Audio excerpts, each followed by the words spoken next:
Hey guys, this is how you make like a kind of cool ball, like bam, bam, bam. There's a sound over it, like like I'm up in like where I get the sound from in the comments. So yeah, this is the overall code. Like this is I'm actually like add a comment so you know.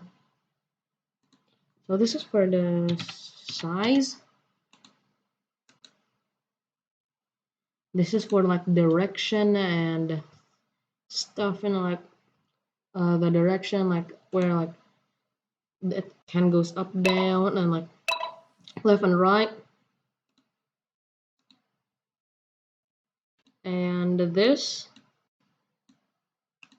is for like the sound, and let you turn like when you like that, like turn to where like left or right.